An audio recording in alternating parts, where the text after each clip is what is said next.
When Jesus was talking with the disciples after his resurrection, I think it's fascinating that he says, wait. He doesn't tell them like, hey, go take the excitement, the energy, the momentum that you have and move forward into the world. Oftentimes in the study of movements throughout history, momentum is a big concept, and yet Jesus took one of the most momentum creating moments, literally a person who rose from the dead on his own command and came before his disciples saying, I'm the Son of God.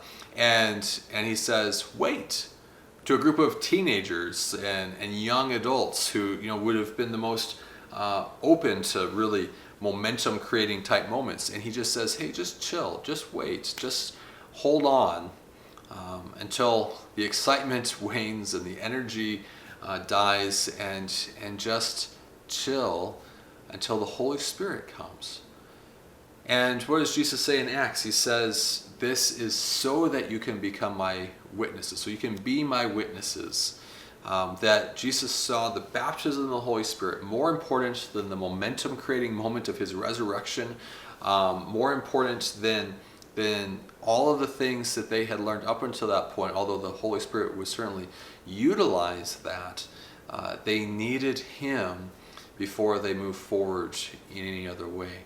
And so when we talk about responsibility, expressing the baptism of the Holy Spirit is a concept that we want to talk about. We want to model before them, that we want to help walk with them. And I know there's all kinds of oftentimes questions that students will have in college about things like tongues or gifts of the Spirit, other gifts of the Spirit, and things like that come up in this. But at the end of the day is understanding that in our discipleship, the questions and the concerns and the comments and all these other things shouldn't keep us from pushing forward something that Jesus saw as so critical in his discipleship approach, that was the climactic kind of final command, so to speak, before they were going to take on their mission in their life.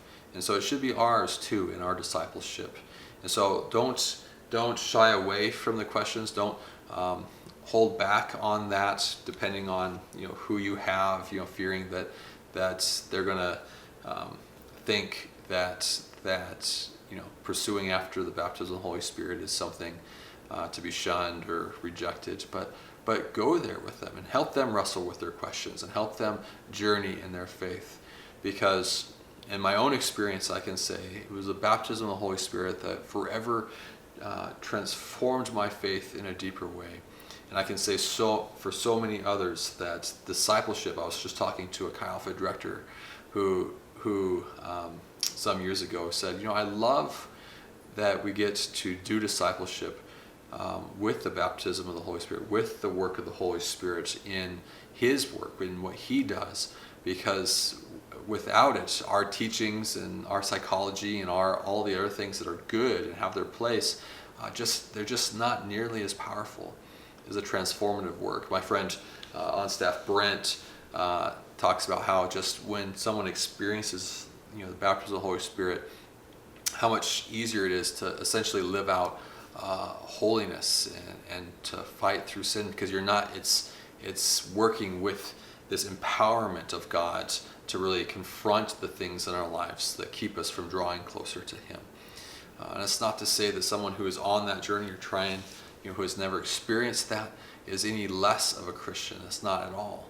But we're saying in all of us, where we are weak, God is strong, and the baptism of the Holy Spirit is letting the strength of God flow through us and flow in and through to transform us from the inside out. And so our discipleship, let's remember to express and to model and to lead and to guide and to journey with people as they wrestle with and learn to walk into the baptism of the Holy Spirit, and from there to live out a life of, as Paul would say, fanning into flame that work that God does in our lives.